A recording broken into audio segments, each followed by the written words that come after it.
Obrigado. Graças a Deus. Eu cumprimento os irmãos com a paz do Senhor. Quem está feliz com Jesus hoje? Então encontre uma pessoa bem bonita do seu lado e dê um sorriso para ela. Se não tiver ninguém bonito aí embaixo, é só olhar aqui para cima, tá bom? Mas é aqui para trás, ó, né? Pastor Zilmar, pastor Silas, pastor Niltinho, pastor Ezequiel Montanha, a esposa do pastor Nilton. Aqui estão as pessoas mais bonitas do estado de Santa Catarina. É uma alegria poder estar aqui nesta festa missionária. E que saudade de ver esse povo reunido. E finalmente podemos dar glória a Deus sem máscara no nosso rosto. Aquela mordaça no nosso rosto, aquela focinheira tem que ser aposentada em nome de Jesus, né? E hoje então os pentecostais estão livres para adorar, para pular, para gritar. Olha, são 2 anos no óleo. É para você sair daqui hoje pulando miúdo, porque a glória de Deus está sobre nós.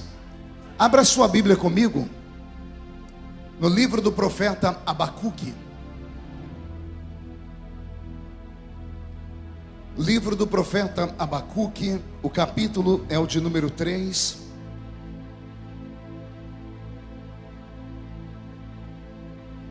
E leremos alguns versículos aqui do livro do profeta Abacuque. Enquanto os irmãos estão se ajeitando aqui na frente, outros estão procurando o texto, quero cumprimentar as autoridades que aqui estão, autoridades eclesiásticas, as autoridades políticas. Eu vi aqui no púlpito o nosso deputado Ismael, que tem aí um sonho gigantesco para esse ano, e em nome de Jesus o sonho já é uma realidade. O estado de Santa Catarina precisa, e eu preciso do Senhor lá do meu lado. Não sei se Jesus vai me deixar voltar para lá, mas se eu voltar, o Senhor vai ser meu guarda-costa lá, né? Porque Ele é mais alto do que eu, pastor.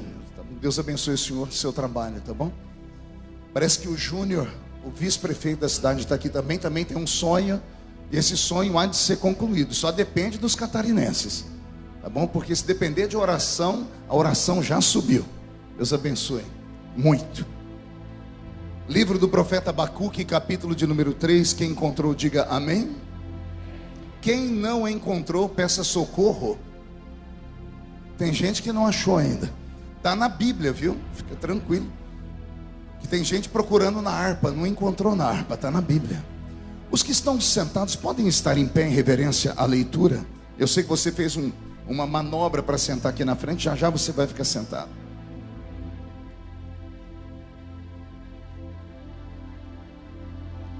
Perfeito. Parece que o diácono de Deus resolveu agir, que é a chuva. E os irmãos que estão aí fora, debaixo de chuva, parece que vocês está aberto o refeitório, né, pastor? Lá tem telão? Tem. Já vai providenciar um telão lá no refeitório. Dá para você correr ali para dentro da igreja. Se os irmãos chegarem um pouquinho mais para frente daqui a pouco, eu acho que dá até para vocês entrarem aqui dentro, tá bom? Só não chegue muito, senão você não senta, né? Porque depois para sentar vai ser uma luta. Livro do profeta Abacuque, capítulo de número 3, está escrito assim: oração do profeta Abacuque sobre Sigionote. Ouvi, Senhor, a tua palavra e temi. Aviva, ó Senhor, a tua obra no meio dos anos. No meio dos anos a notifica, e na ira lembra-te da misericórdia. Amém, igreja? Como o texto é curto, eu vou ler mais uma vez para a palavra criar raiz no nosso coração. Oração do profeta Abacuque sobre Sigionote. Ouvi, Senhor, a tua palavra e temi. Aviva, ó Senhor, a tua obra no meio dos anos. No meio dos anos a notifica, e na ira lembra-te da misericórdia. E quem crê nesse texto, dê um glória a Deus. Coloque a Bíblia no banco, na cadeira, e você poderia pegar na mão da pessoa mais perfumada do seu lado? Eu tentei bonito, você não encontrou ninguém. Perfumado deve ter alguém. Isso. Aperte a mão dessa criatura com um carinho até ela falar aleluia. Pentecostal que não faz barulho, está com defeito de fabricação, não é? Vamos orar.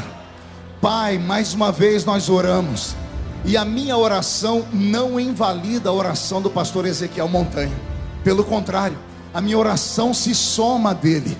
E o nosso pedido é um só: que os céus comecem a trovejar a sua glória sobre a pequenina cidade de Camboriú, que é tão grande e tão importante para todos nós pentecostais do Brasil e do mundo. E antes que eu comece a revelar aqui os seus segredos, os seus mistérios, cerque este lugar com a sua presença. E num raio de 5 quilômetros, onde houver um demônio alojado, eu dou a esses demônios segundos para sumirem daqui, porque se não sumirem, serão queimados pelo poder da sua glória que aqui será derramada.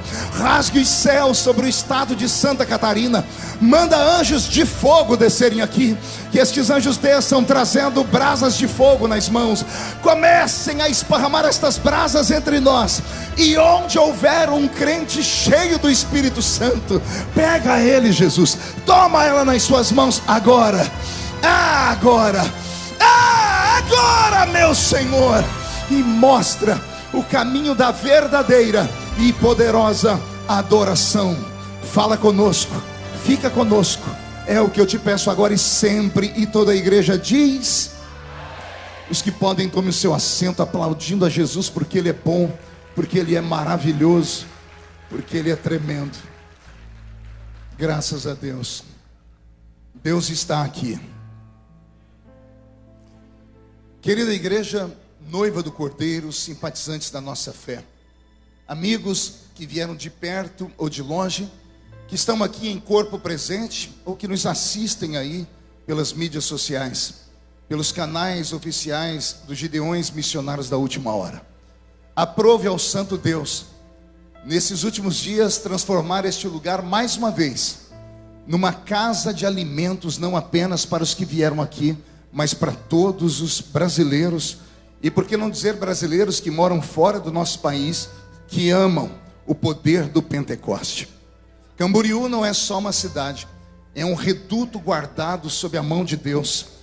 O Brasil todo, por onde eu já fui, olha que eu já preguei no Brasil em quase, um pouco mais de 4.000 municípios, pastor Nilton, e no mundo quase 100 países, e não há um lugar onde eu tenha ido que as pessoas não falam, que foram alimentados pelas palavras que saíram aqui, desta doce e santa tribuna. Essa semana foi um alento, essa semana voltamos a respirar ares de esperança. Desde domingo, esta casa se transformou no palco da revelação divina. O oráculo de Deus foi aqui rasgado, profetas profetizaram, cantores cantaram, crentes entraram na presença de Deus dançando como Davi. Outros levantaram as suas mãos para cima. Aqui uma mistura de crentes raízes daquela década antiga, dos crentes Nutella dessa geração mais nova. E não importa as nossas diferenças, o que nos une aqui é muito maior do que aquilo que nos separa. E mais uma vez nós ouviremos uma palavra daquelas que arranca tatu da toca e sabiá do toco. É claro que se houver algum pentecostal que me acompanhe aqui nesta palavra, posso ouvir mais um grito de glória a Deus daquele povo lindo e maravilhoso? Maravilha. Me acompanha aqui o pastor Roberto Marinho, o pastor, não sei se foi o pastor Ezequiel, o pastor Nilton, que falou que ele me acompanha já há um bom tempo. Foi o senhor, né, pastor Ezequiel? Roberto já está comigo há 12 anos, né, Roberto? 13, não, eu proibi ele de falar esse número, tá? 12 e meio é 14, né? E você entendeu o mistério, né, João? Então, 12 anos e meio ou 14. Retroceder nunca, render-se jamais.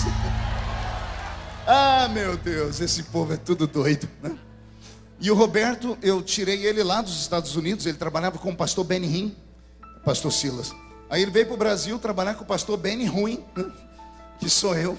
Então me ajude aí, viu, Roberto? Minha equipe também está aqui o João. Cadê o João? O senhor conhece aquele menino lá, pastor Nilton? A mesa diretora conhece ele, pastor Montanha? O João é quem cuida aqui da igreja de Floripa. O João é um discípulo meu, tem uma empresa de mídias sociais. Eu estou aí dando cursos de teologia para todo o Brasil, e ele que cuida de tudo isso, é daqui. Não por muito tempo, eu vou sequestrar ele daqui e levar ele lá para São Paulo, tá bom, João? Deus abençoe sua vida. Queridos, vamos ao que nos interessa. Eu não sei se a mensagem dessa noite vai te agradar, se você vai gostar dela. Já tem muito tempo que eu deixei de ficar imaginando como seria a noite. Quando eu era mais menino, quando eu era um jovenzinho ainda, quando eu não tinha barba branca, porque eu frequento esse púlpito aqui, se não me falha a memória, há 22 anos. Eu acho que sou o pregador mais longevo aqui. Já me chamam de vovô dos pregadores, pastor Niltinho. Então, depois de 22 anos pregando na mesma festa, você para de ficar imaginando o que o povo quer ouvir. Você passa a se preocupar com aquilo que o povo quer ou que o povo precisa e vai ouvir. Então eu não vim aqui nessa noite ser um pregador, eu vim ser um profeta sobre a sua vida. E eu espero que essas profecias daqui, as quais eu vou liberar sobre a sua vida, encontre um espaçozinho no seu coração e na sua mente. Abrir a Bíblia Sagrada no livro do profeta Abacuque é quase que uma tortura para os crentes, porque o livro é tão pequeno que ninguém encontra. Eu estava pregando na minha igreja, lá onde eu pastorei um dia desse, e a minha sogra estava no culto, e eu falei, vamos abrir a Bíblia no livro do profeta Ageu. E eu fiquei olhando para ela. Ela começou em Gênesis, foi até o Apocalipse e deu meia volta. Ela botou a Bíblia num canto e pegou a harpa assembleiana daquelas. E eu li nos lábios dela, você é louco, não tem na Bíblia. Eu disse, tem, o livro é pequenino, só tem que ter paciência para encontrar. O livro do profeta Abacuque é pequenino assim também, a gente quase não enxerga ele. Em algumas Bíblias, cuja letra é bem pequenininha, só tem uma folha. Então olha aqui um recado para você que quer ser chamado de intelectual. Chega na escola, no meio do trabalho, diga assim, essa semana eu li um livro inteiro. E as pessoas vão ficar de queixo caído, porque brasileiro não gosta de ler. Só não diga que foi o livro do profeta Abacuque, senão vão te dar um cascudo na cabeça. Porque você lê ele em menos de 10 minutos. A Bíblia Sagrada é esse livro lindo. A palavra Bíblia vem do grego biblos, que significa biblioteca, um ajuntamento de livros. A nossa Bíblia protestante tem 66 livros. 39 livros estão no Velho Testamento. 27 livros estão no Novo Testamento. Esses livros estão separados um do outro, alguns deles quase 2000 anos. Imagine que tudo que nós temos aqui hoje na nossa mão levou 1600 anos para ser escrito. Ou seja, o primeiro escritor da Bíblia jamais imaginou sonhar em conhecer o último da Bíblia. Mas quando você começa a ler a Bíblia pelo Espírito, você começa a se sentir alegre. Parece que o escritor do Gênesis sentou para tomar um café com o escritor do Apocalipse. Embora eles estejam distantes 2000 anos quase, o que um começou, o outro terminou. Não é que o livro do Gênesis começa com um casamento entre Adão e Eva, e o livro do Apocalipse termina com um casamento entre Jesus Cristo e esta noiva linda que está me ouvindo pregar aqui nesta noite. Ou seja, há uma comunhão entre os escritores da Bíblia. Quantas e quantas vezes eu li esse livro e por ele me apaixonei. Esse livro mudou a vida de um menino que era cortador de cana de açúcar, que era apanhador de laranja, algodão, café, que nasceu em uma família extremamente pobre, pobreza abaixo da linha normal da existência, uma vida quase que indigna. Morávamos em 12 pessoas dentro de 2 cômodos. E quando eu encontrei nesse livro palavras de fé, que diziam o que eu era, coisa que ninguém nunca havia me dito, porque quando eu andava pelas ruas, os apelidos que eu tinha era trombadinha, filho de mãe solteira, menino pobre da Vila Tatu, menino que não tomava banho direito, menino macuquento e coisas assim.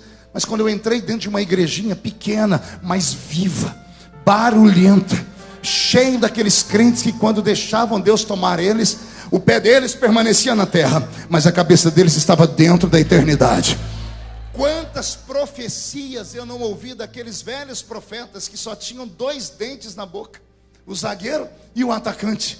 Não sabiam falar direito, erravam toda a língua portuguesa, mas quando falavam, eu não entendia aqui, mas eu sentia cada palavra aqui, e eu me agarrei a estas palavras, palavras do tipo misteriosas. Eu me lembro de um dizendo assim: eis que eu te vejo em um pássaro de aço, voando para cá e para lá. Eu nem sabia o que era um pássaro de aço, porque eu me converti com 13 para 14 anos no meio do mato. Aí um irmão traduziu para mim: é o avião.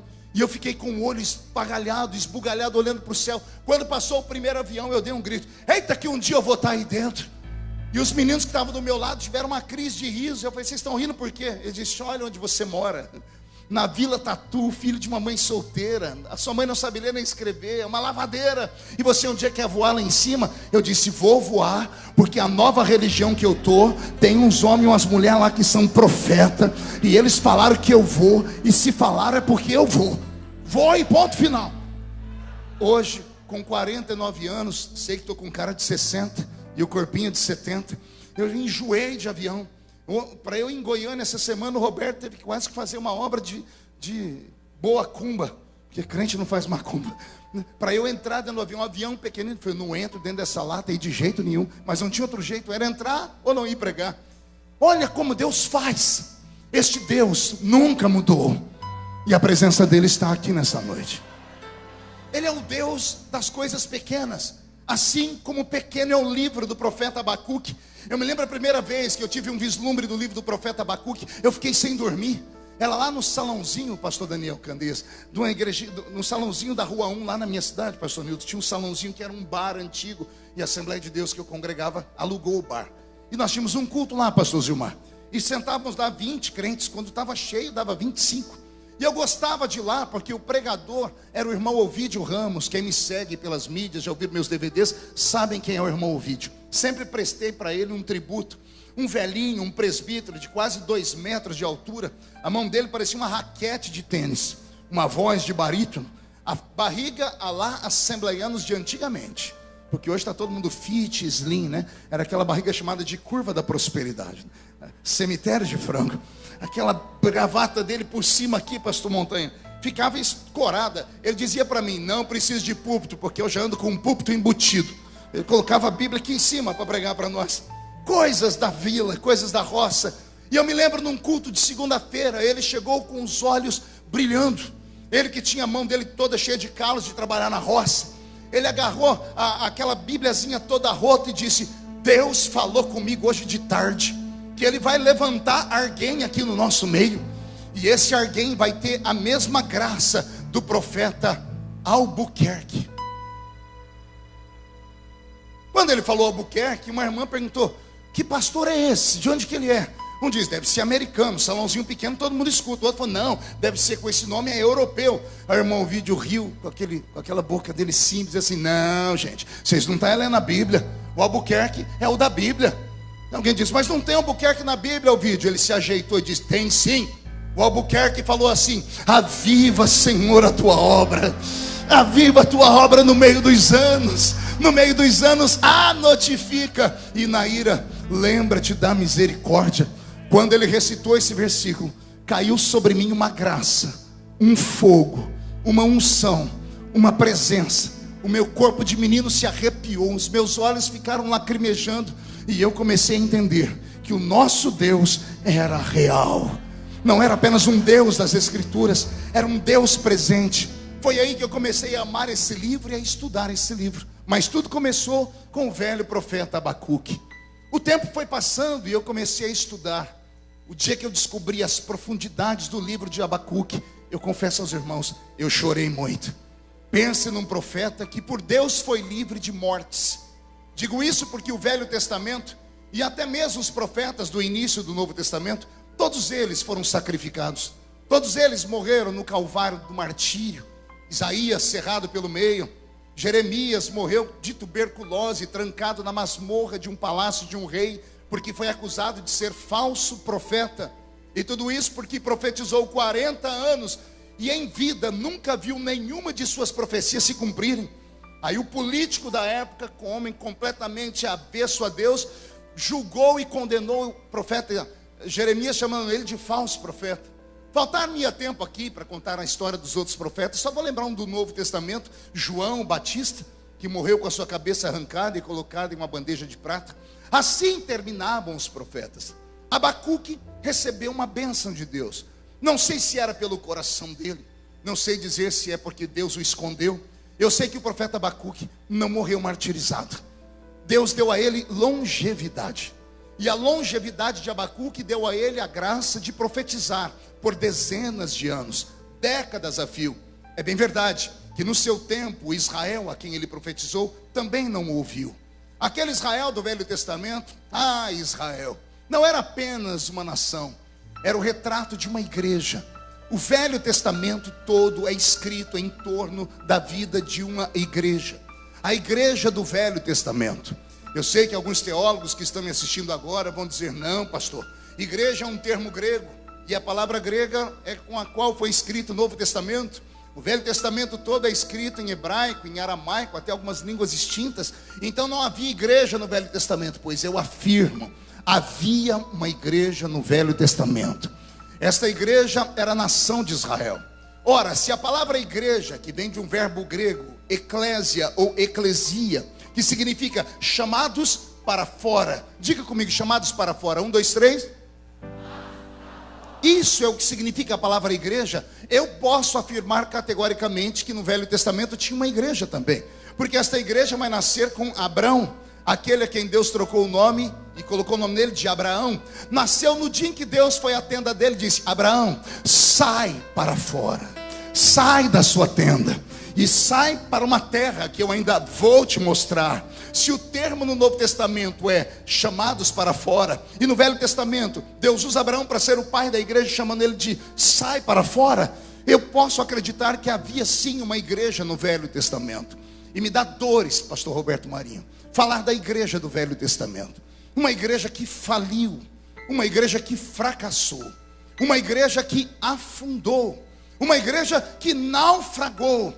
E ao naufragar, ao invés de sobreviver se atracando a pedaços de madeira, a pedaços de profecias, a pedaços de palavras de fé, simplesmente deixaram ser sugados para o fundo do mar por falta de esperança.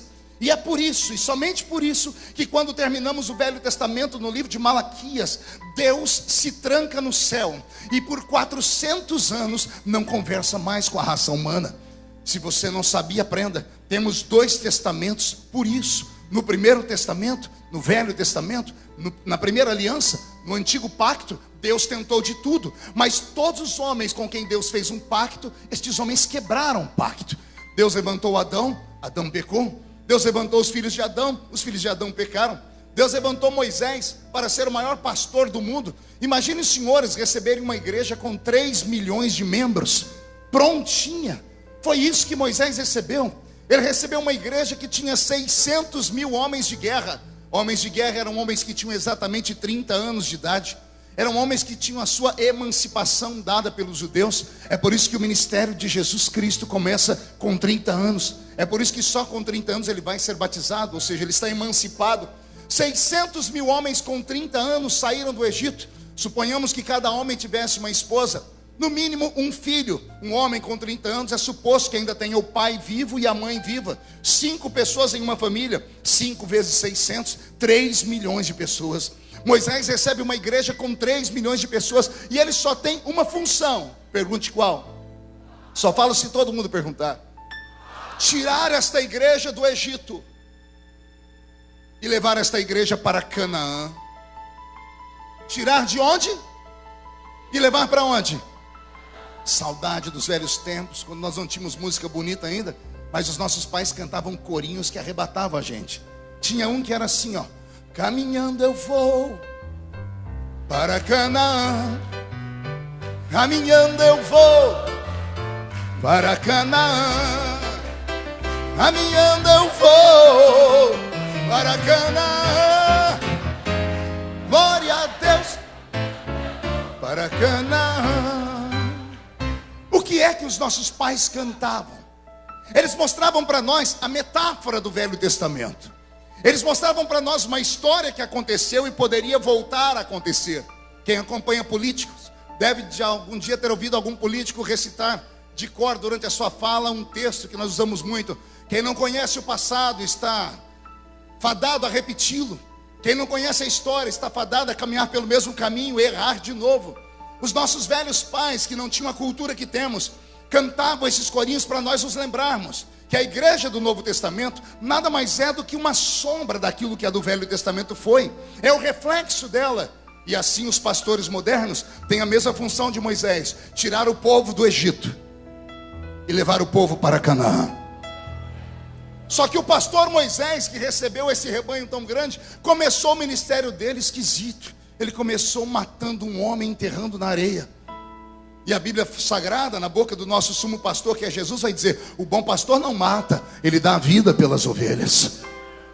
Deus levantou um pastor gigante, o diabo foi e catou ele. Deus levantou o pai da fé, Abraão. E não é que um dia Abraão contou uma mentira que quase destruiu a sua família toda? No Novo Testamento, o nosso sumo pastor vai dizer que quem mente é filho do diabo. Deus levantou Davi para ser um homem segundo o seu coração, e o homem segundo o seu coração adultera e manda matar o marido da mulher.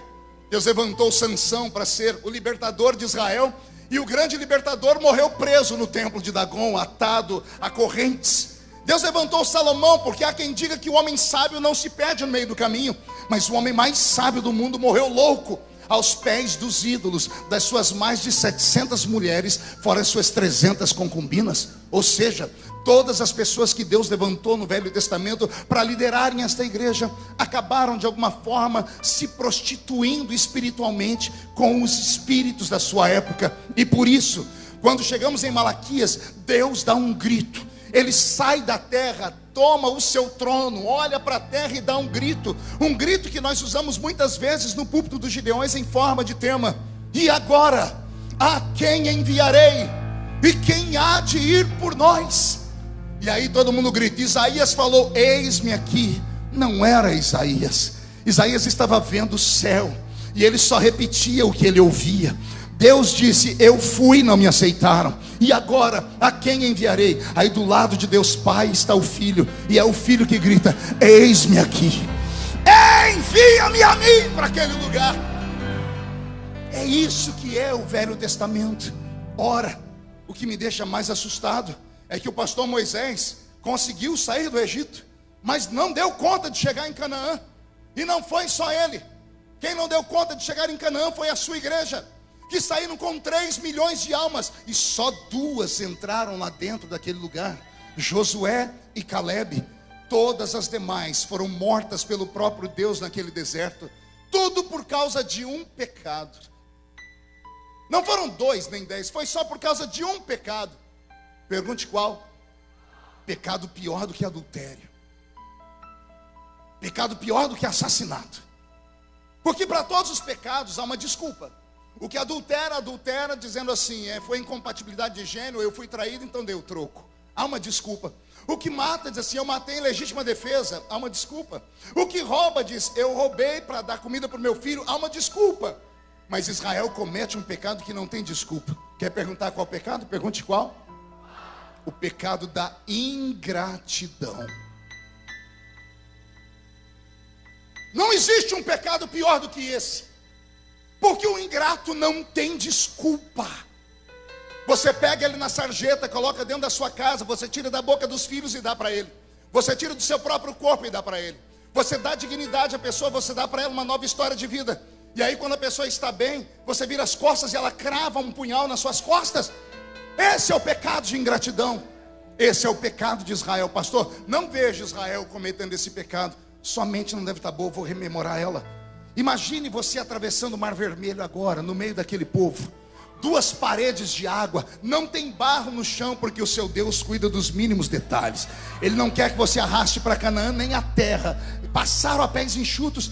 Quando você chega do outro lado, Deus diz: não caminhe, olhe para trás. Você olha para trás e pergunta por quê? E Deus diz: contempla o seu inimigo pela última vez, porque depois de hoje Faraó não te perseguirá mais. O milagre foi tão grande, porque pela primeira vez na história o Mar Vermelho ficou vermelho de verdade.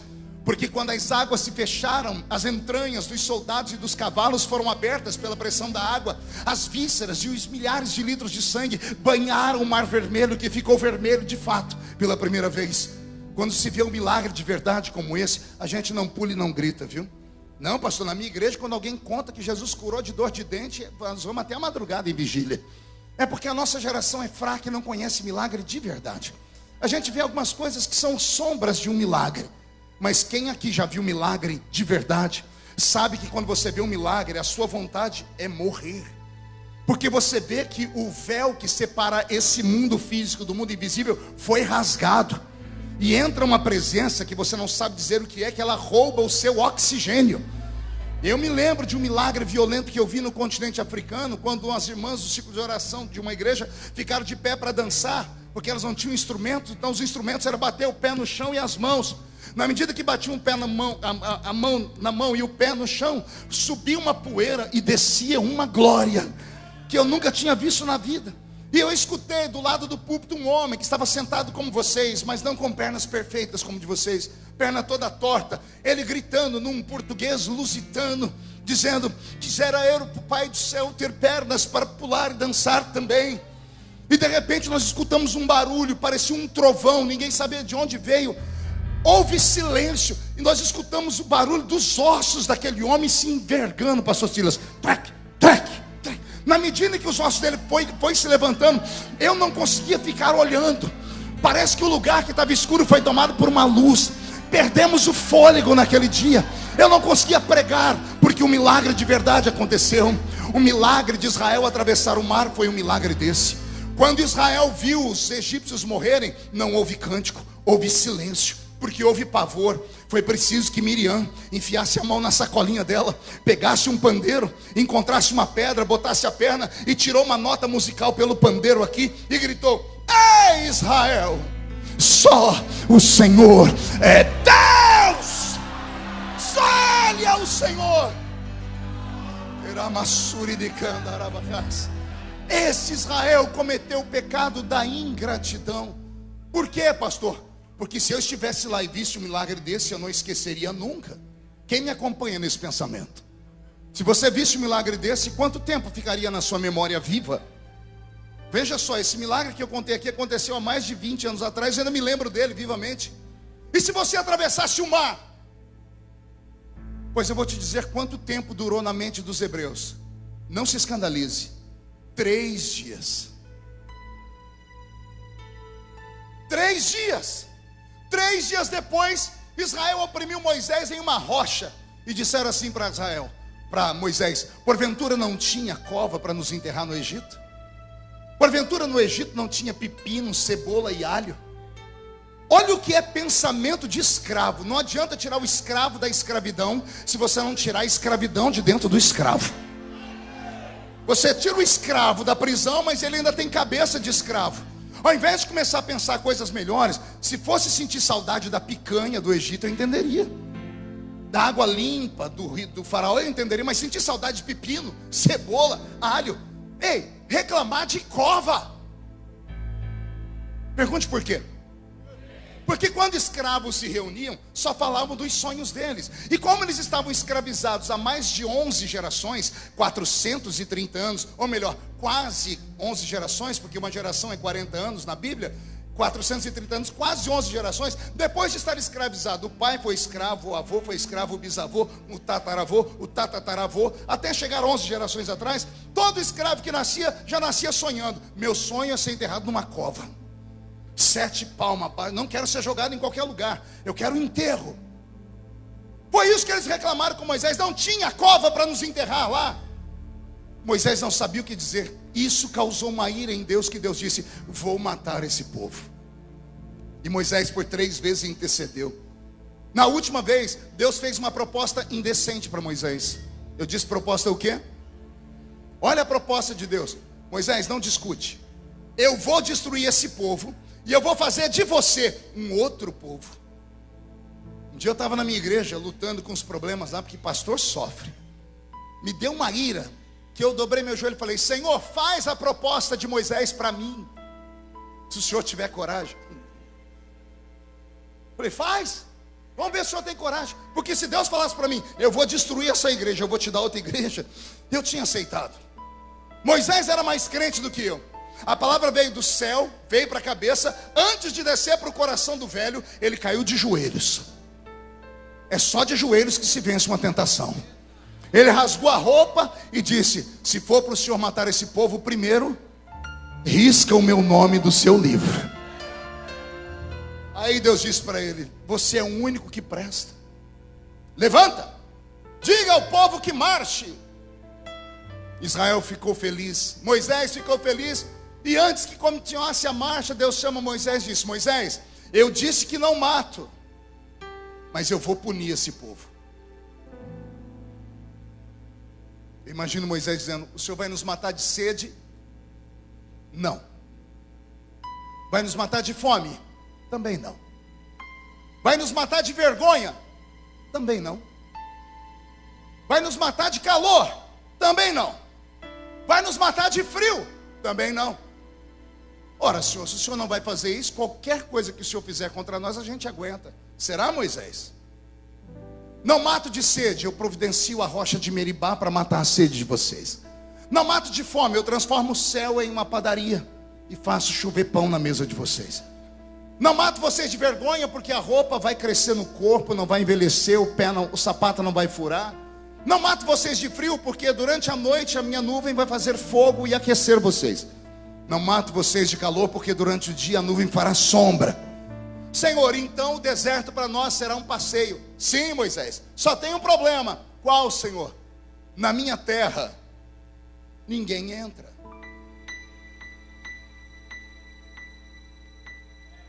Eu vou falar de novo. Você vai ser próspero lá na sua igreja. Você não vai morrer de vergonha. O Senhor não vai expor os seus pecados. Você vai ter uma vida próspera. Tudo vai dar certo. Só tem um problema. Em Canaã você não entra. Isso aqui é uma pregação na contramão da avenida desse tempo moderno.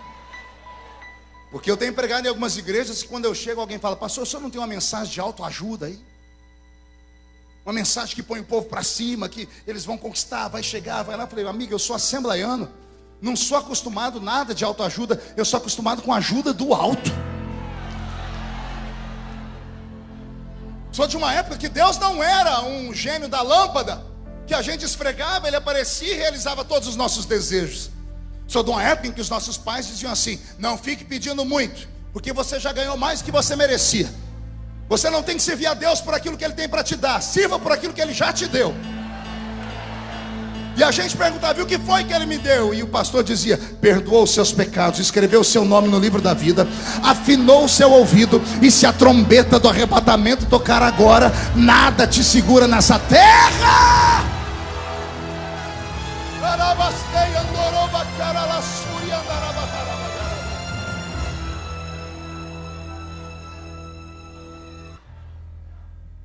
A igreja do Velho Testamento fracassou.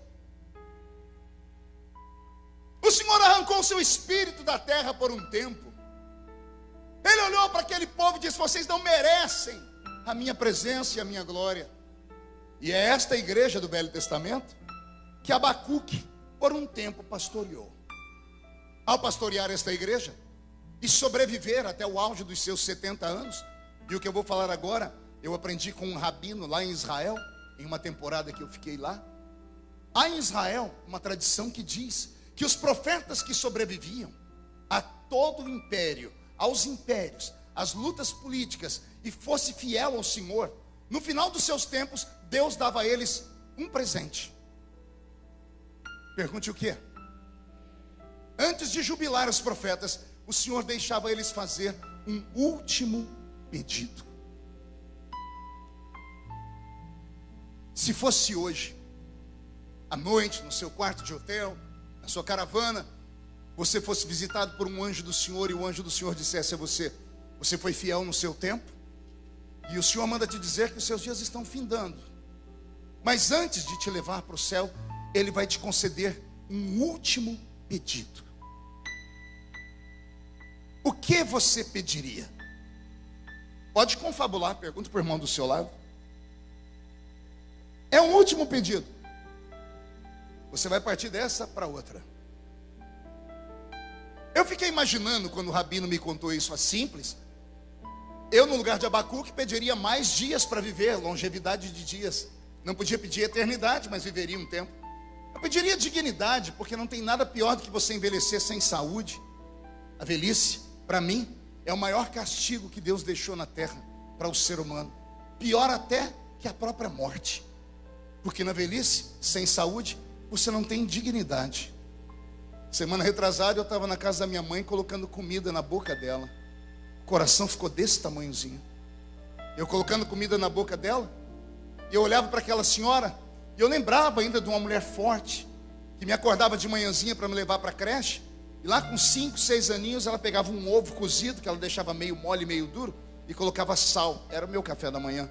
Eu lembrava dela colocando na minha boca, não com colher, era com cabo de uma colher. E eu agora estava fazendo o papel inverso. Olhei para a velha, Me lembrei que tinha comprado um pacote, ou 2 ou 3 de fralda geriátrica. Como a vida é enganosa.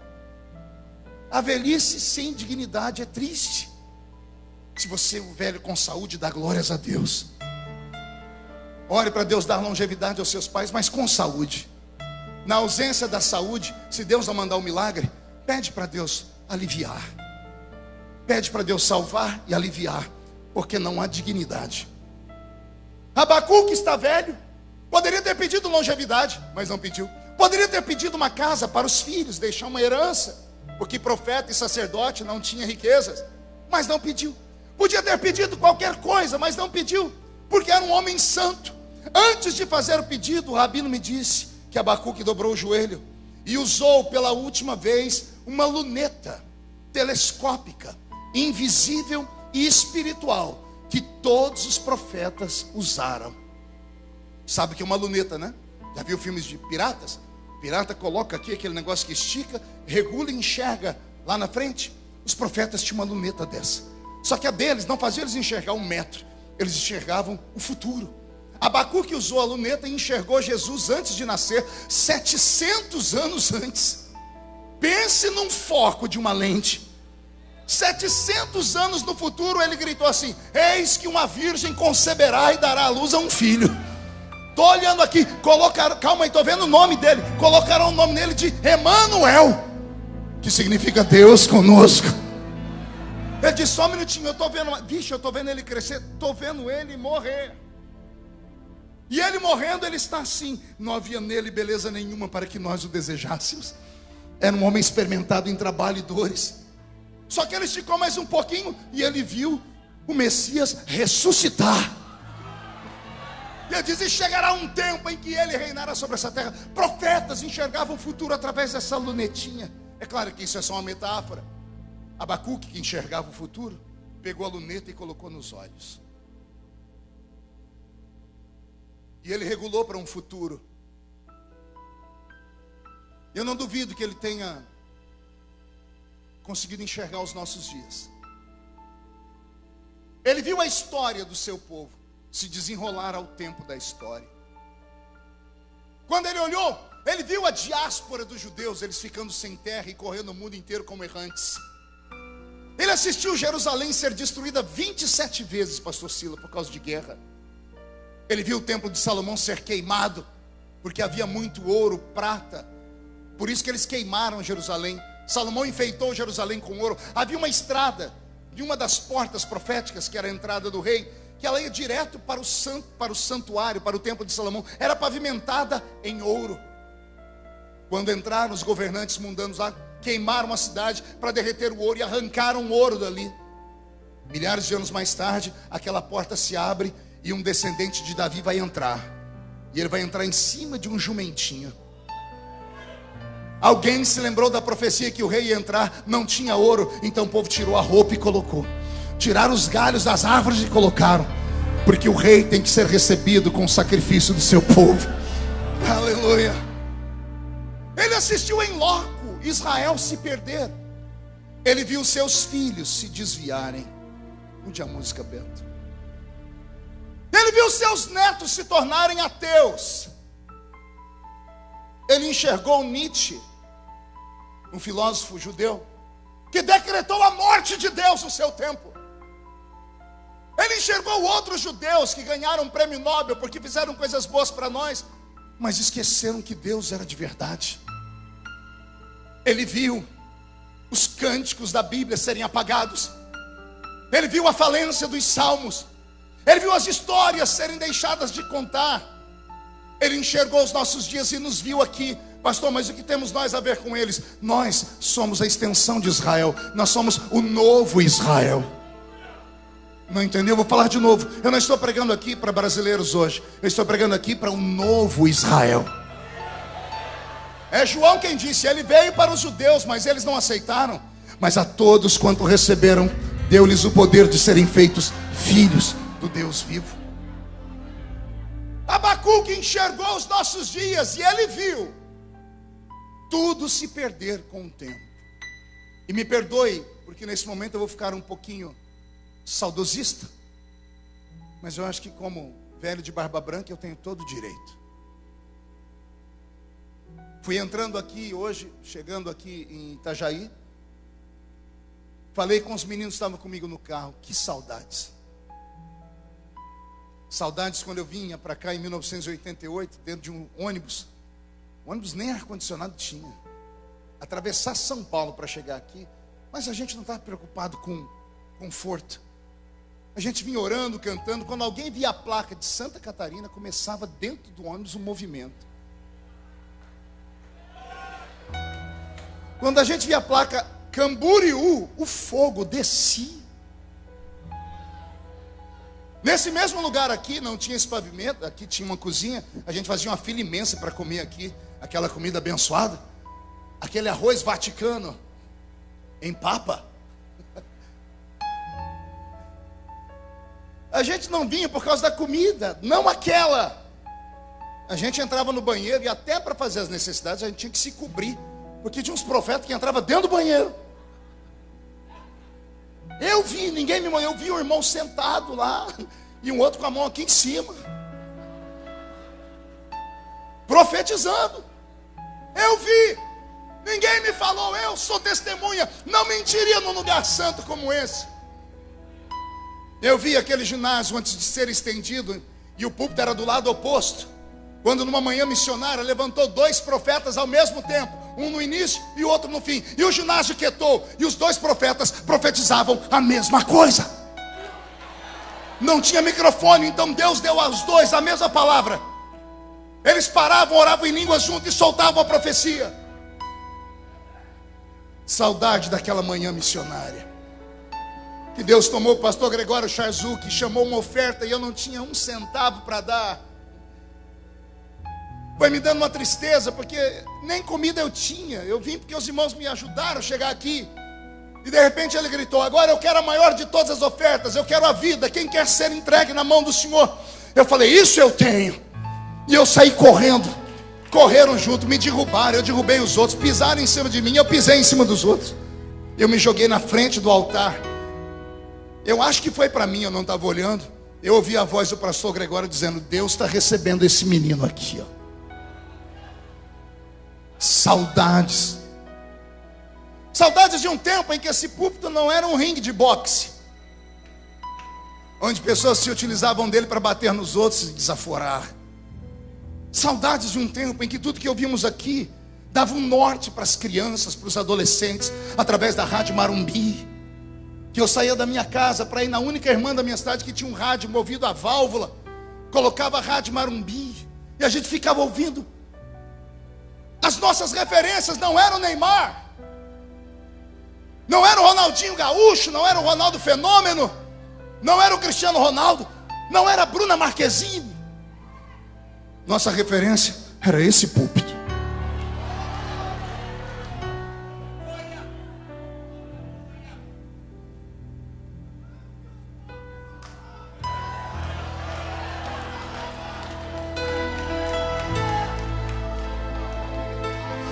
Saudade das lágrimas do velho pastor Cisina, que plantou dentro de nós a paixão pela África, a paixão pelo Amazonas, a paixão pelos esses países do mundo. Não havia obstáculos, não havia falta de fé. A gente não se preocupava, a gente sabia que o que era falado ia acontecer. Essa tarde eu falei: Senhor, renova os nossos dias como dantes. Que caia sobre todos os gideonitas nessa noite uma nova história. Que esses 2 anos de pandemia tenha sido um puxão de orelha em todos nós. Que Deus tenha tratado com os itinerantes, os cantores desta pandemia.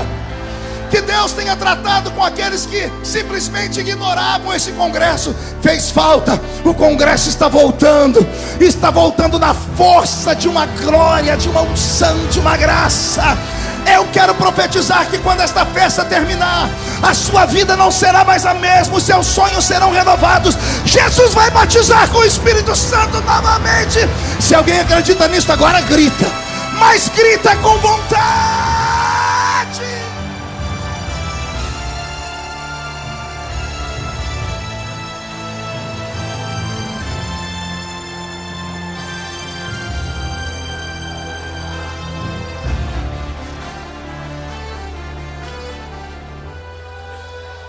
O velho Abacuque, depois que viu tudo acabar, depois que ele viu a igreja perder o rumo do caminho da pureza, da santidade, ele abdicou do seu último pedido. Ele disse: Senhor, eu não vou orar por mim nem pela minha família, eu vou orar pelos meus netos, eu vou orar pelos meus bisnetos, eu vou orar pelo Israel que ficará errante, eu vou orar até que em 1940, de um tempo futuro, Israel recorra de novo à ONU e a ONU dê para ele a sua terra. E Senhor, eu estou enxergando aqui um brasileiro ajudando a assinar o papel, Oswaldo Aranha.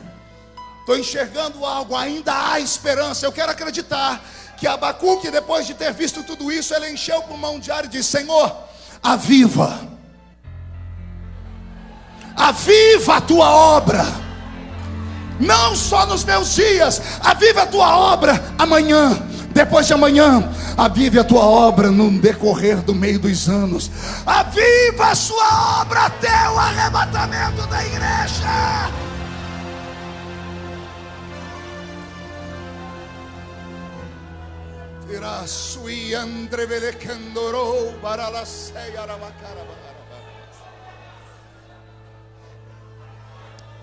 Beto, mude a música.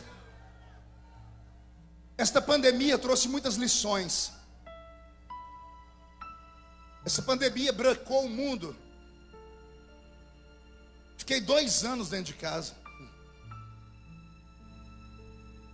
E eu agradeço a Deus por ter ficado.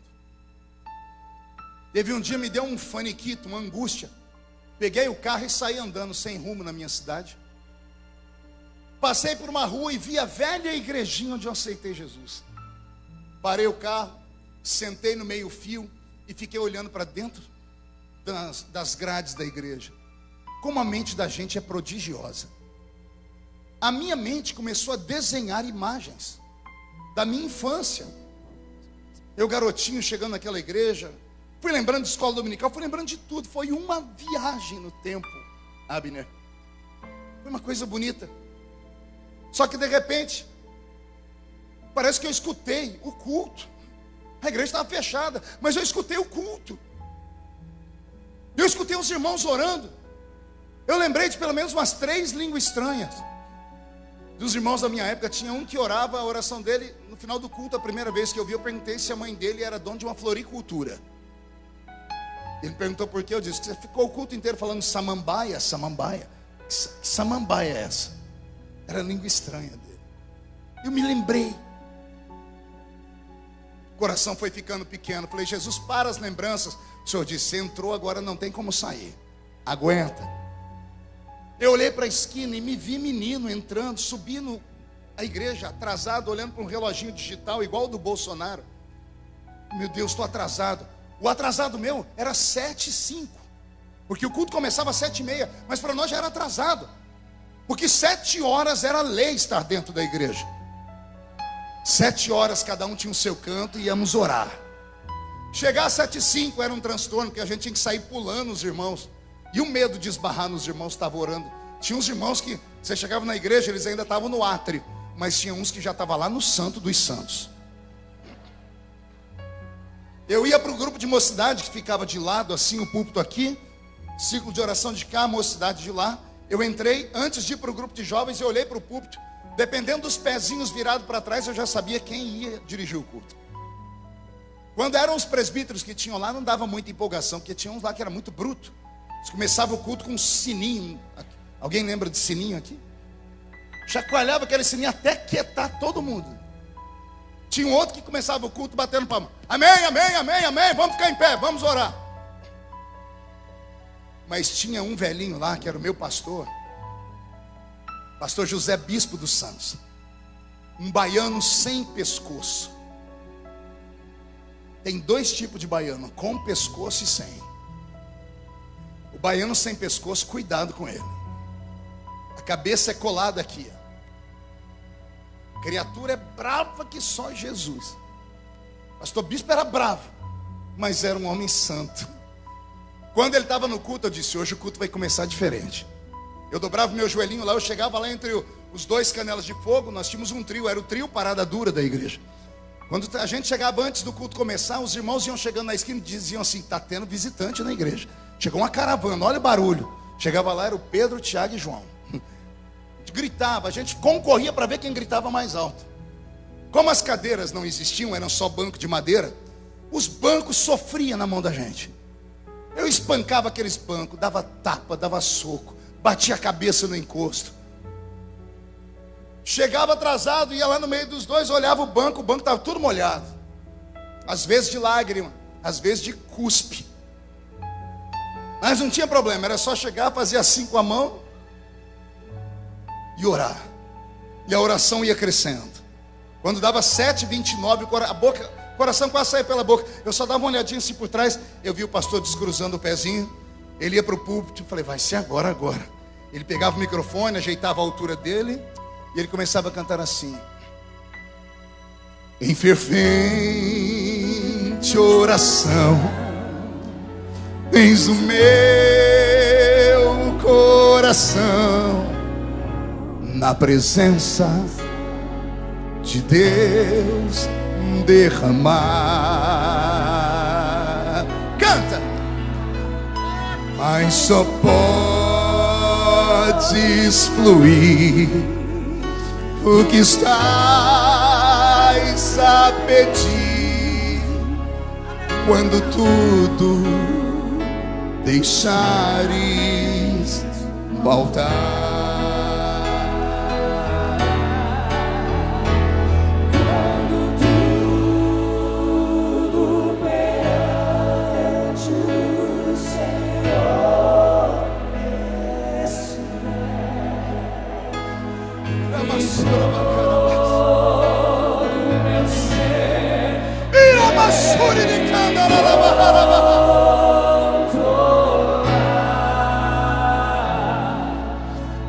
Só então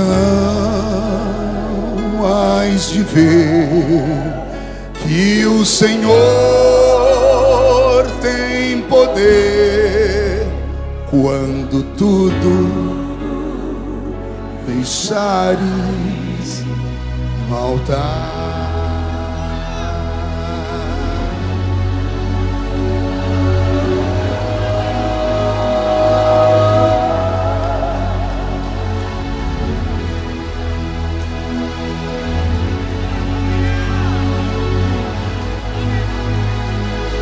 Aviva a sua obra, Senhor. Aviva a sua obra no meio dos anos. No meio dos anos, notifica. E na ira, lembra-te da misericórdia. Você consegue levantar a mão direita para o céu? Consegue colocar no ombro de alguém do seu lado? Consegue sacudir a pessoa? Faz isso aí fora, faz isso aí dentro da igreja, faz isso aqui em cima. Sacode a pessoa, diga para ela: Deus te trouxe aqui. E diga de bem alto: Deus te trouxe aqui para isso. Sacode, sacode, sacode. Para isso. Deus te trouxe aqui para sacudir as suas memórias, para sacudir o seu ministério, para sacudir a sua igreja, a sua caravana, para sacudir a sua existência. Deus te trouxe aqui para sacudir você, Gideonita.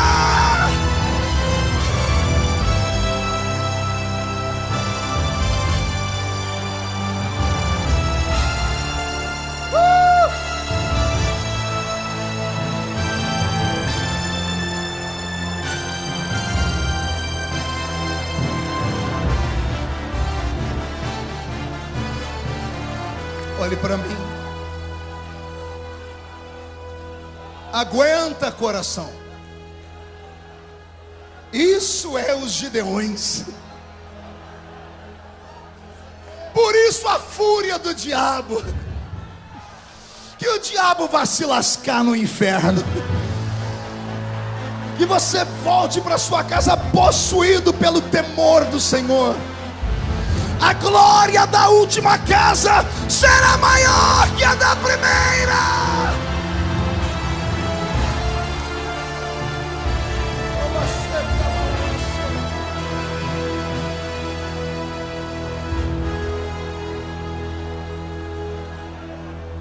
Abacuque. Sente só mais um pouquinho.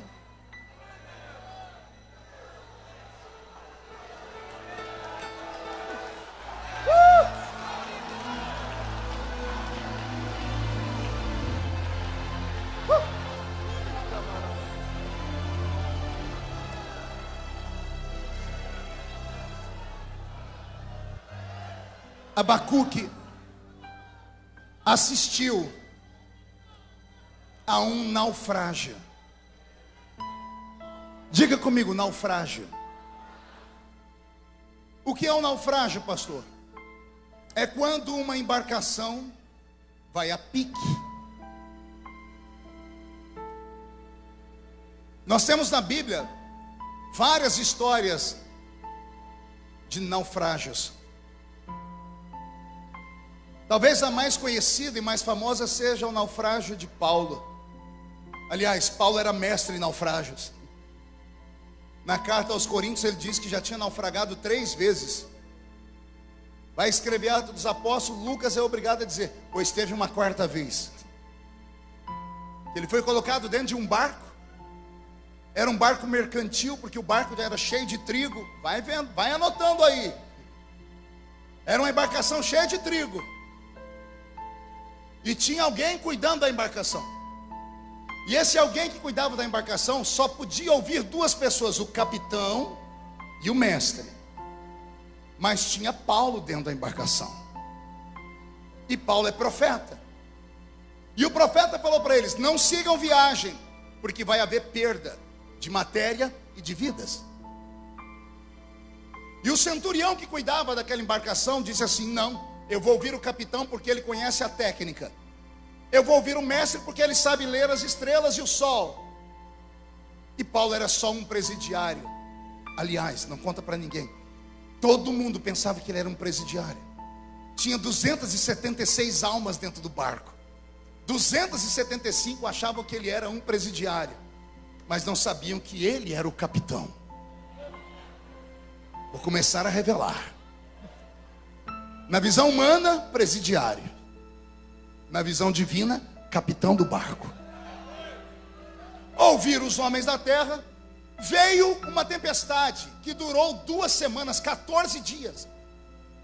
Capítulo 27, verso 20 de Atos dos Apóstolos diz assim: e por 14 dias não houve sol nem estrelas. Caiu sobre eles uma nebulosa. Como é que chama aqui quando a gente está passando, cai aquela nuvem que a gente não enxerga nada? Cerração, neblina, cerração. Caiu uma cerração no mar. 14 dias eles não viam o sol e também não viam estrelas. Ou seja, o dia e a noite para eles era tudo igual. Os homens que estavam dentro do barco, por serem gregos, e o barco era ungido para 2 filhos de Zeus, começaram a fazer suas orações, começaram até a jejuar. Jejuaram tanto que um dia Paulo levantou e disse: gente, o jejum de vocês não está prestando, porque é para a pessoa errada. Posso dar um conselho? E ele dá um grito: eu avisei, eu falei que o barco ia a pique. É a função do profeta. Ninguém gosta de profeta por causa disso. O sacerdote levanta um altar bonito, o profeta diz assim: destrói e refaz.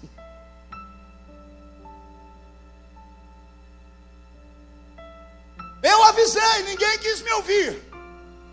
Mas há uma esperança, senhores. Na noite passada, um anjo de Deus me visitou.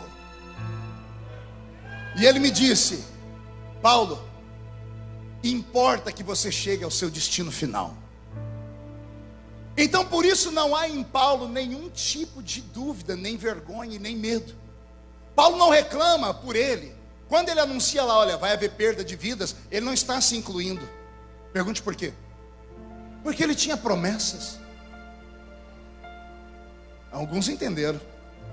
Quem tem promessa está imortalizado. O Deus que livrou ele 3 vezes, ia livrar ele de uma 4ª, uma 5ª, uma 20ª. Enquanto ele não chegasse ao destino final, enquanto ele não testificasse às autoridades de Roma, a morte estava proibida de tocar nele. Por que é que você acha que o Covid não te levou, mesmo você sendo entubado? falar de novo. Por que é que você acha que você não foi embora, mesmo saindo todo mundo machucado daquele acidente e você ileso? Vou falar de novo. Por que é que você acha que você não morreu daquela enfermidade, daquelas... Por que que nada aconteceu? Sorte, o escambau. Não era sorte, era promessa. Promessa sobre a sua vida. O plano estava traçado. Eu vou encher o pulmão para falar isso e você pegar. Há um plano sobre a sua vida e ela já está traçado.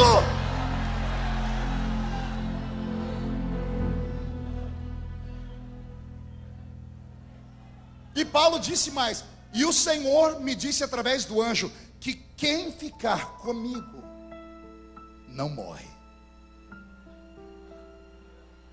Não falei que o prisioneiro vai virar capitão? Se ficar do lado do capitão e do mestre ali, morre. Mas se ficar do lado do profeta, vive. Eu quero saber se alguém fica do meu lado aqui nessa noite. Do lado do profeta, mesmo sendo coisas loucas. Então, como profeta, eu vou te dizer: estamos naufragando. Mas o naufrágio não é o final. Por que não, pastor? Porque quando naufragar de tudo, ou você vai aprender a nadar. Se você não souber nadar, você vai procurar um pedaço de madeira. E se não achar um pedaço de madeira, Deus vai colocar outra coisa lá. O negócio é que você vai sair vivo e vai lá para a beira da praia. Nesse naufrágio coletivo da igreja evangélica brasileira e mundial, foi feito um censo agora. 30% dos crentes não voltaram para a igreja após a pandemia. E alguém diz que a pandemia desviou os crentes. Mentira. A pandemia só revelou os desviados. Foi isso que aconteceu. Deus começou a filtrar. Ora, como é que você acha que os anjos vão fazer a colheita final? O joio tem que ser tirado do meio do trigo. Você não deu conta. Aí vem Deus com a pandemia, Ele dá conta. Por que você está sentindo um ambiente livre aqui? Por que você está sentindo o céu baixinho? Estamos aqui, aqueles que o Senhor Deus escolheu para ficarem nesses dias finais. Então diga para o seu irmão: estamos naufragando, mas tenha bom ânimo. Olhe para mim, por favor. Em nome de Jesus, eu vou ajoelhar para pedir. Em nome de Jesus, não faz igual o Leonardo DiCaprio no filme do Titanic. Faz não. Faz não. E pastor, aqui é a Assembleia de Deus, ninguém viu o Titanic. Quem assistiu o Titanic? O povo todo viu. Ainda mais porque contaram que no final cantaram um hino da harpa lá, né? Como é que é o hino mesmo que cantaram lá? Mais perto.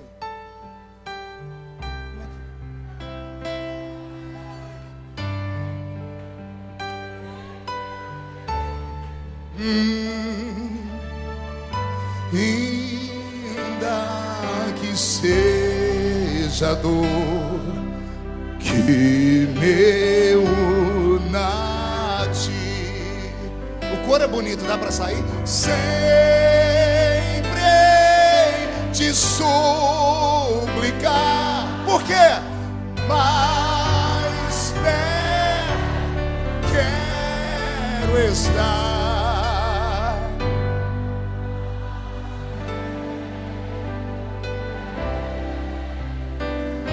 Aleluia. Meu Deus. O Leonardo DiCaprio no filme do Titanic não ouviu o louvor, pastor Nilton. Ele colocou arroz em cima de uma madeira, uma jangada. Se você um dia puder, pegue o filme em DVD ou no stream e congela a cena. Para de olhar para ele com aquela boquinha azul. Olhe para a madeira. Cabe 3 pessoas lá. Alguém percebeu isso quando assistiu o filme? A madeira é grande. A Rose está deitado. Era só ele deitar do lado dela. Mas não, ele ficou aqui. Adeus, Rose. Oh, mundo cruel. O mundo não me ama. Ninguém gosta de mim. Eu não tenho oportunidades na vida. E aí a câmera vai filmando, ele vai descendo. Ei, não se entrega.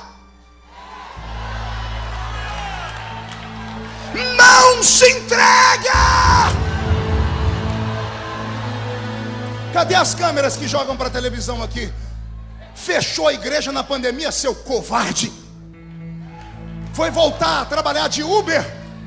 Deus não te chamou para ficar atrás de um volante. Ele te chamou para guiar a sua igreja até o arrebatamento. Reage! Reage! É a sua chamada.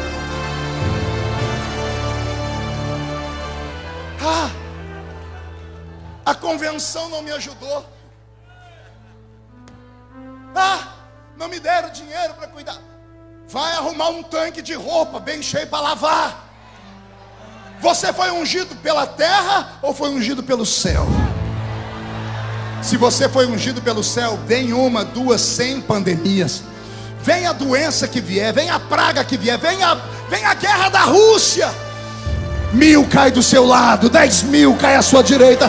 Você não pode ser atingido, não pode, não pode.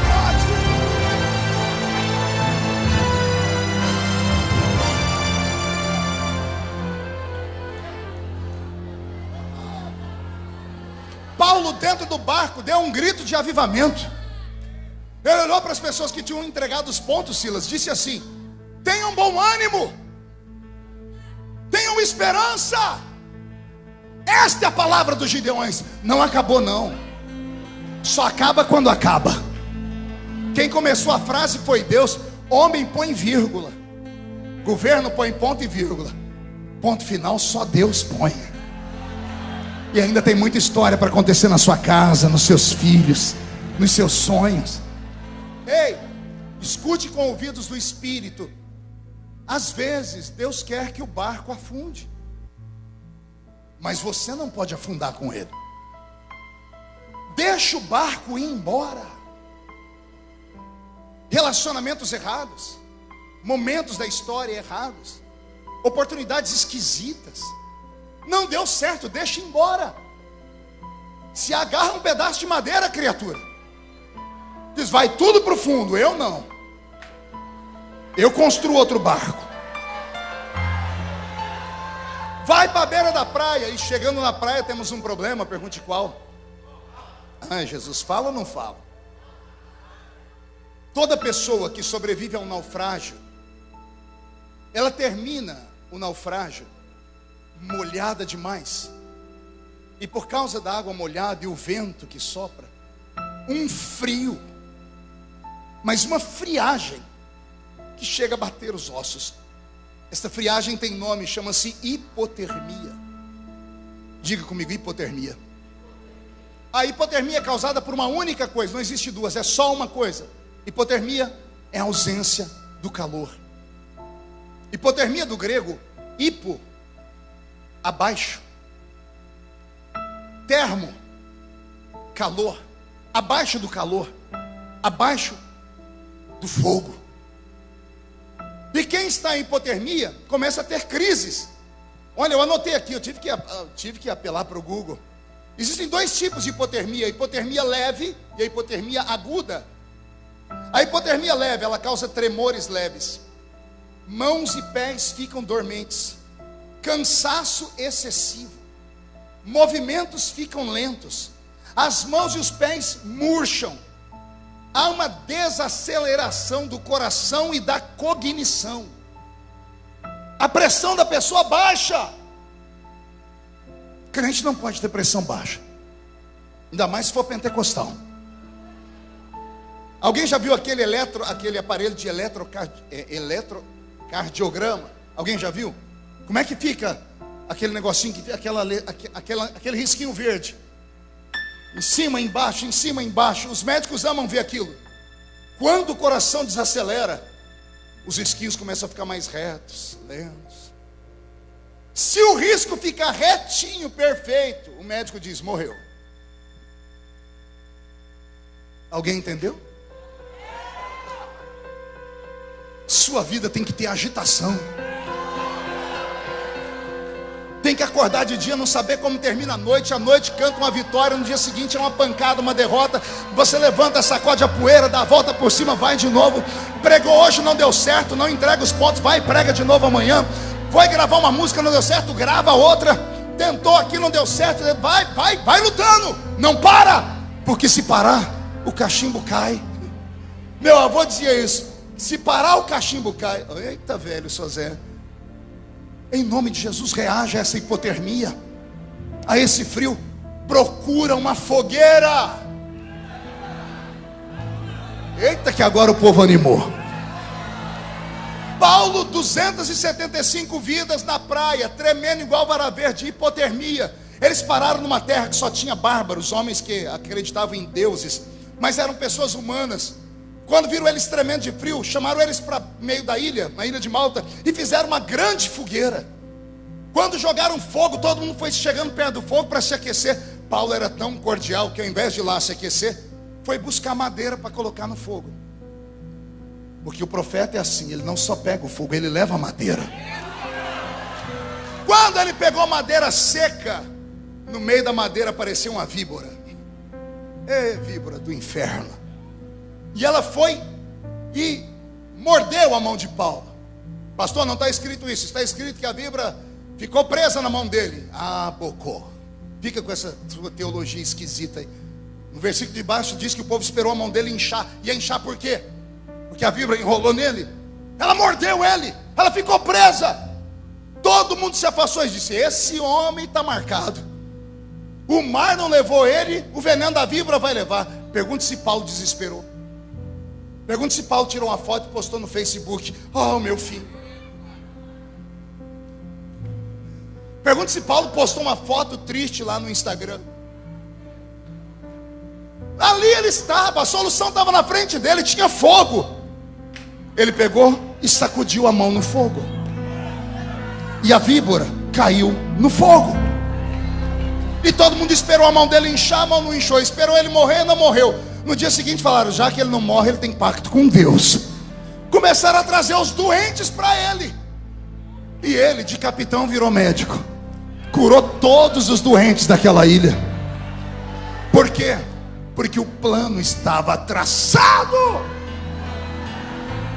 Era necessário haver um naufrágio naquela hora. Eu estou aqui para ver se Deus te põe de pé de novo, para você parar de ficar chorando as pitangas. Ficar chorando porque: pastor, aquele homem me traiu. Ele me trocou por aquela quenga.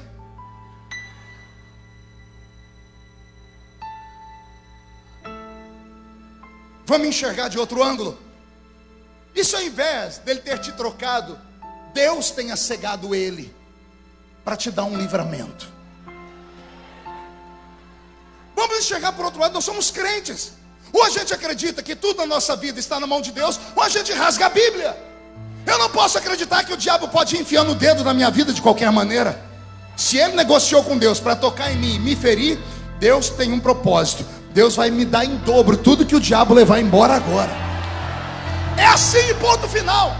Ei, eu sou um sobrevivente, vocês sabem disso. Tudo comigo vai para o Jornal Nacional. Tem irmão que quando vê faz até o sinal da cruz. Os pregadores aqui do Gideões colocaram um apelido em mim, me chamam de Highlander. Só os mais novos conhecem. Uma série da Netflix, tem um homem lá que ninguém mata ele. Ele toma tiro, facada, só não pode arrancar a cabeça dele. Ele até fica parecendo que está morto, daqui a pouco ele volta à vida. Feliciano Highlander. Já tentaram fazer missa de sétimo dia, não deram conta. Chegaram lá, ó, o caixão vazio, um bilhete: ressuscitei, dá licença que eu estou chegando. Por quê? Porque o plano está traçado. Eu já nem sei que nome eu dou a essa mensagem. Se aviva, Senhor, se plano está traçado, ou se vai naufragar e vai sair. Eu só sei que uma dessas palavras Deus está usando como um anzol. Deus está fisgando você. Eu não sei como você entrou aqui no Camboriú, eu sei como você vai sair. Você vai sair cuspindo fogo. Quando chegar na rua da sua casa, Zé Pilindra, Zé Pilantra, Chucaveira, Tranca-Rua, Preto Velho, Nega Velha vão sair da sua frente. E você vai dizer: sai, porque eu estou chegando. Eu estou chegando. Só quem acredita nessas loucuras, fique de pé, por favor. Fique de pé.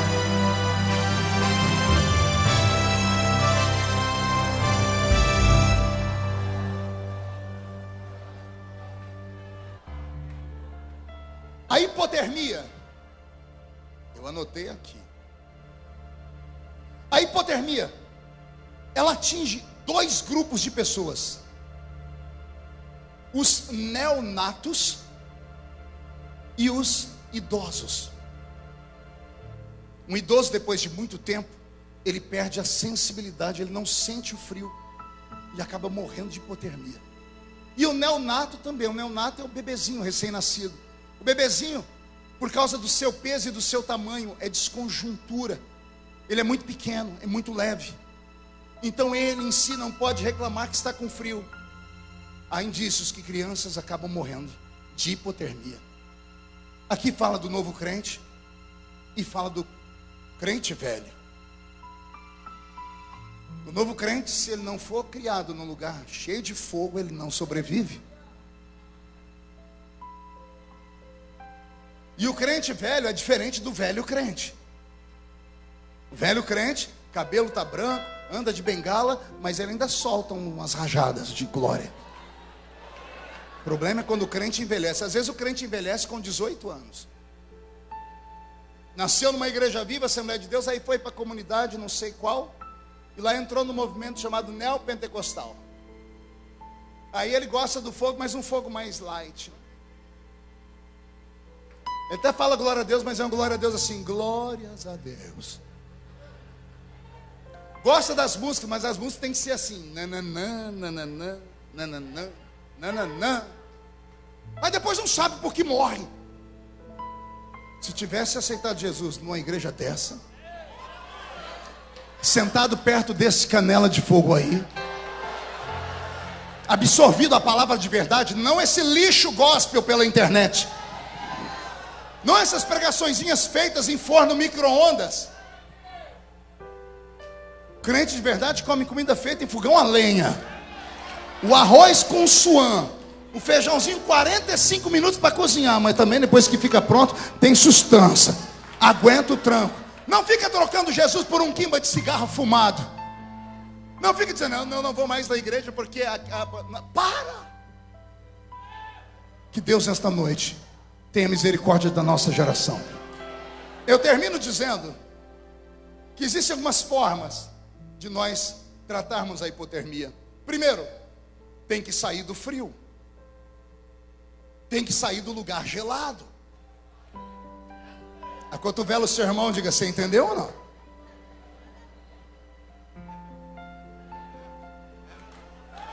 Eu quero avivamento. Que avivamento, mas fica lá naquele lugar.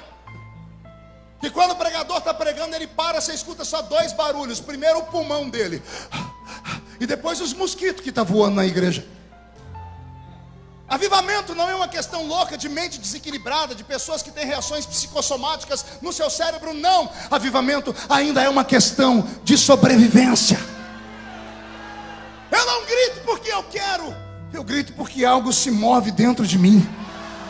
Nossos gritos trazem o céu para a terra. Nós cremos no povo da Bíblia que inventou a frase, dá para ganhar no grito sim. Que diga Jericó, Jericó não caiu por causa de uma bomba atômica, caiu porque os crentes danaram a gritar. Grita que a muralha afunda, reage. Segundo, saiu do frio, tira a roupa molhada e põe uma roupa nova, se reveste. Ficai em Jerusalém até que do alto sejais revestidos. Se reveste do Espírito Santo. Pastor, o Espírito Santo não gosta de mim, ele não vem onde eu estou. Nem eu gosto de você. Eu estou te olhando aqui já tem quase 1 hora. Você não para de me olhar com essa cara feia. Achou que eu tinha esquecido? Essa cara feia parecendo que foi batizado num pote de vinagre. Veio para o congresso dos Gideões e está me olhando com esse olho seco, parecendo olho de sapo que morreu no dia de enchente. Aguenta tudo. Está no congresso pentecostal maior do mundo e não abre a boca nem para respirar. Fica com essa boca travada, essa boca de aço, essa língua de ferro, esse queixo de concreto. Se reveste. Terceiro, quer acabar com a hipotermia, com o frio? Se aproxima da fogueira. Tem uma brasa do seu lado aí? Junta nela agora. Se agarre a ela. Isso. Quarta forma de tratar a hipotermia. A ciência diz que é bom beber uma bebida quente. Bora tomar um chá da raiz de Jessé nessa noite. A presença do Senhor Jesus está entre nós. Quinto, a ciência diz: cobre a pessoa com um cobertor especial, de preferência uma manta térmica. Espiritualmente falando, se joga debaixo das asas do Altíssimo. Assim como a galinha junta os seus pintinhos, que ao nascerem não tem tantas penas para aquecê-los, se joga debaixo das asas do Onipotente. Ele vai te aquecer. E para terminar, isso eu não li na ciência, isso eu vi num filme.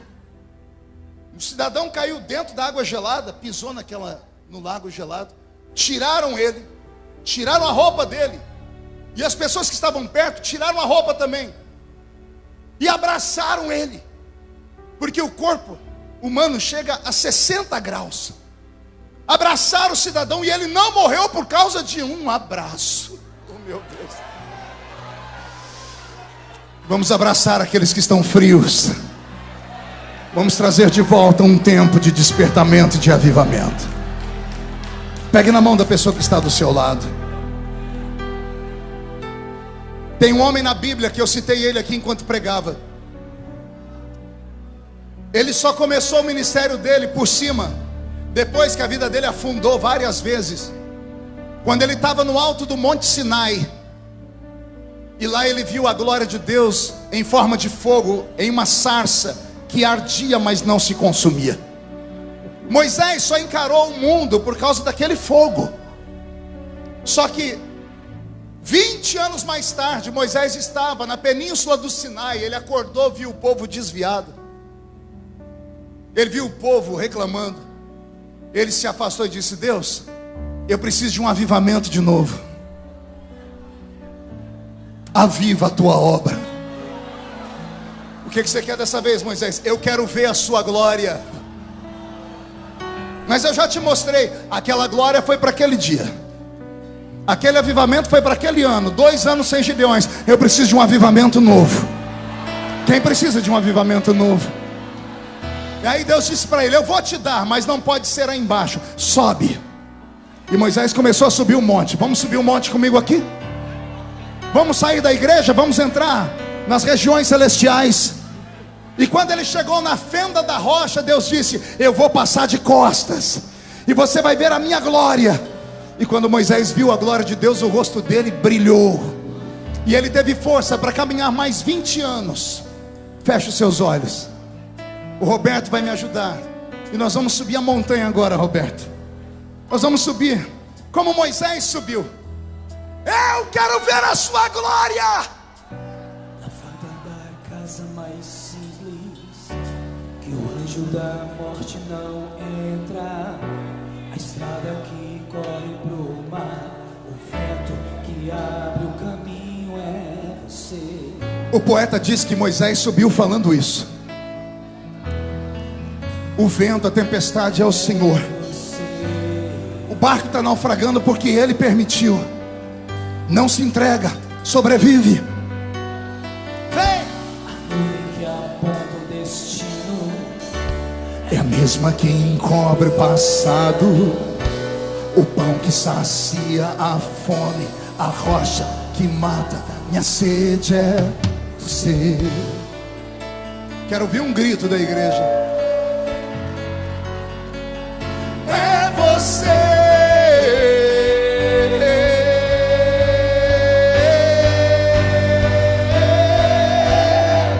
Mais perto do monte, mais perto da face, me espanto com o peso da tua glória.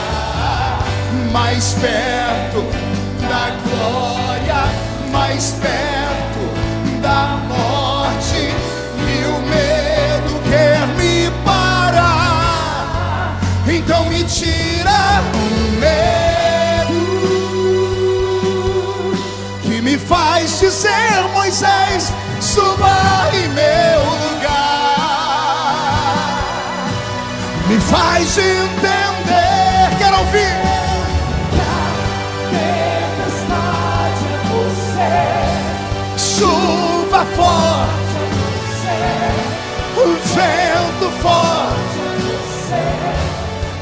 me faz tremer as pernas. A porta aberta. Solte a mão do seu irmão, levante ela para o céu.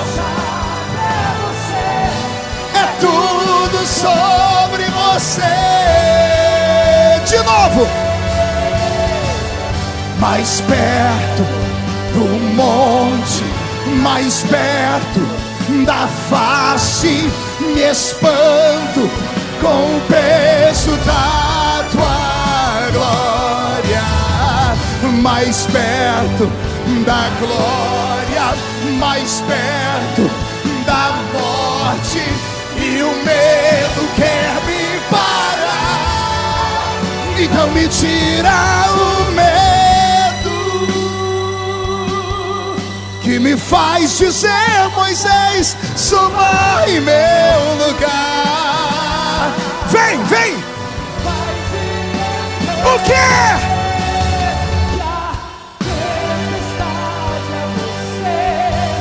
Chuva forte,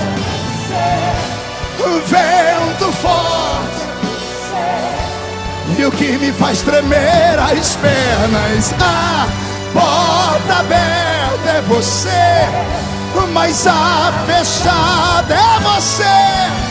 É tudo sobre você.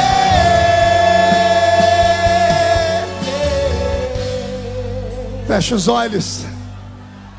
Abre a boca. Levante as mãos para o céu. Os batizados com o Espírito Santo, me deem um coral de línguas. Eu quero ouvir um coral de línguas estranhas.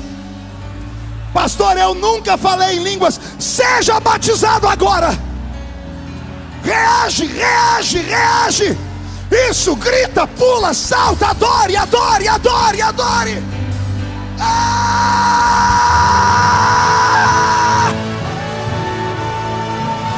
Eu vou subir o monte.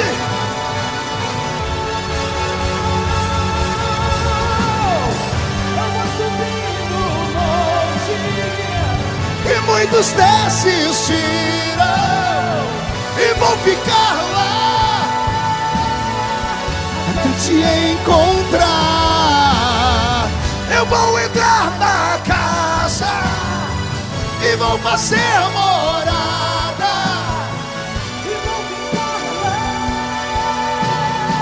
até te encontrar. Para terminar, olhos fechados, mão direita erguida ao alto da cabeça aberta, e diga comigo, em nome de Jesus: todos os demônios que lutaram contra o plano de Deus na minha vida, que naufragaram o meu barco, que roubaram a minha inspiração, eu ordeno, venham para a palma da minha mão agora.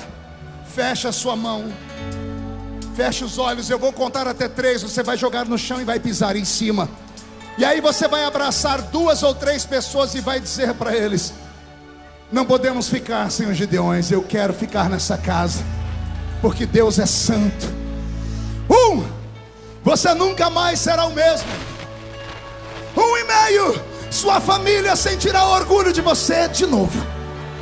2, quem viver verá para ver o que Deus fará na sua história depois desta festa. 2,5, Camboriú continuará sendo a terra do avivamento. 3, jogue no chão, pise em cima.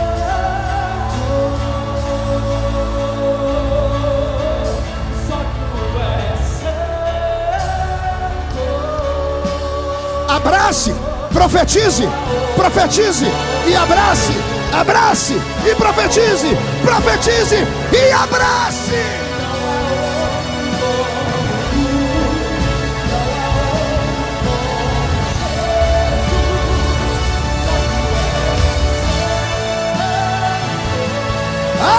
Onde está o coral?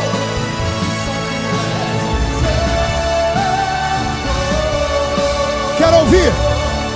Não há outro como tu, não há outro como tu, não há outro como tu, não há outro como Jesus. Uma coisa vou pedir, deixa eu ficar neste lugar todos os dias da minha vida. Canta, Gideões! Vou pedir, deixa eu ficar neste lugar todos os dias da minha vida. Uma coisa vou pedir, deixa eu ficar neste lugar todos os dias.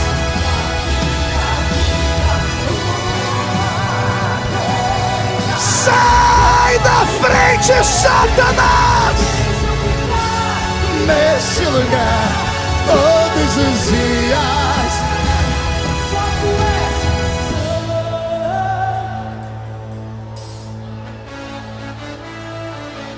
Só tu és. Não há outro, não há outro, não há outro como, não há outro como, não há outro como Jesus. Quem pode aplaudir? Quem pode aplaudir e gritar? Quem pode aplaudir, gritar e dar um pulo para cima? Só para relembrar, pastor Gilmar. Sai da frente, Satanás! Estamos em guerra!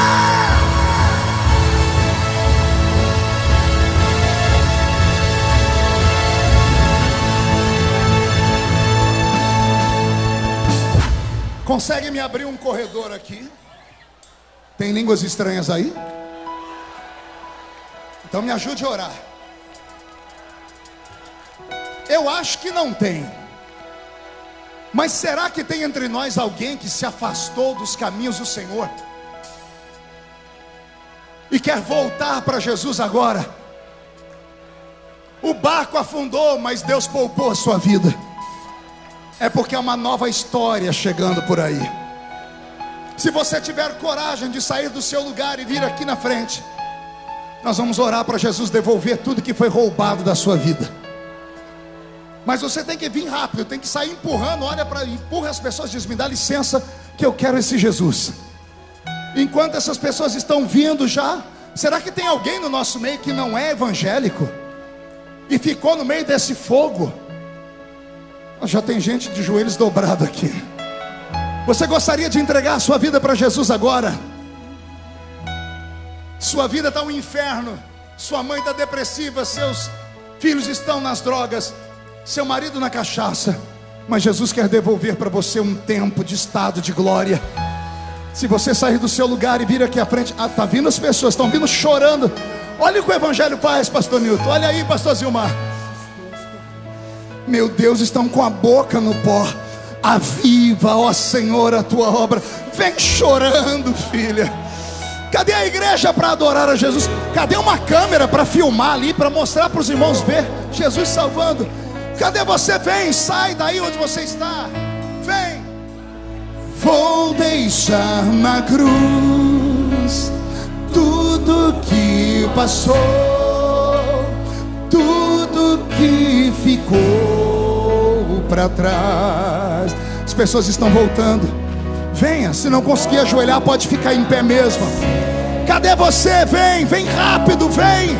Volta agora, agora, agora, agora. Olhe do seu lado, veja se tem alguém, trabalhe, convide. Vou deixar na cruz tudo que passou, tudo que ficou.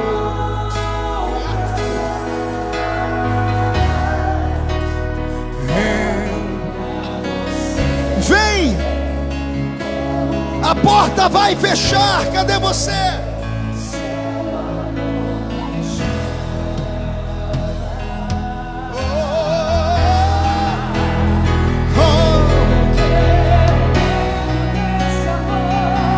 No seu amor.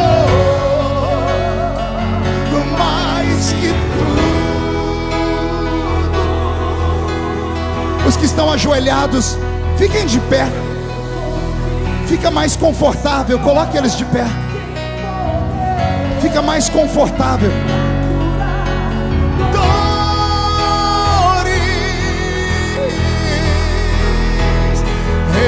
Eu dependo desse amor. As pessoas estão vindo, pastor Gilmar.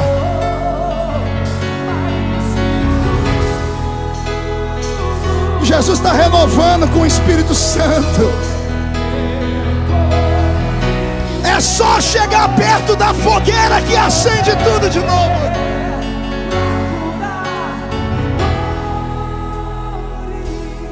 Mais alguém? A igreja estenda as mãos para cá. Nós colocamos nas suas mãos, Senhor, esse povo lindo e abençoado, estas almas vivas. O barco afundou, mas eles sobreviveram. Chegaram perto da fogueira. As víboras do mundo quiseram envenená-los, mas o Senhor deu livramento. O projeto não acabou ainda. O Senhor está avivando, vai avivá-los agora, pelos próximos dias, pelas próximas semanas. Vai haver um avivamento até o arrebatamento da sua igreja. Nós profetizamos os perdões, perdão de pecados. Nós profetizamos, ó Pai, o nome escrito no livro da vida. Toda maldição está quebrada, arrancada, destruída. E depois desta noite, quem viver verá para ver o que Deus está fazendo nessas vidas. E a igreja que é soberana diz amém. Alguém pode abraçar esse povo que veio para frente aqui? Vai, Beto.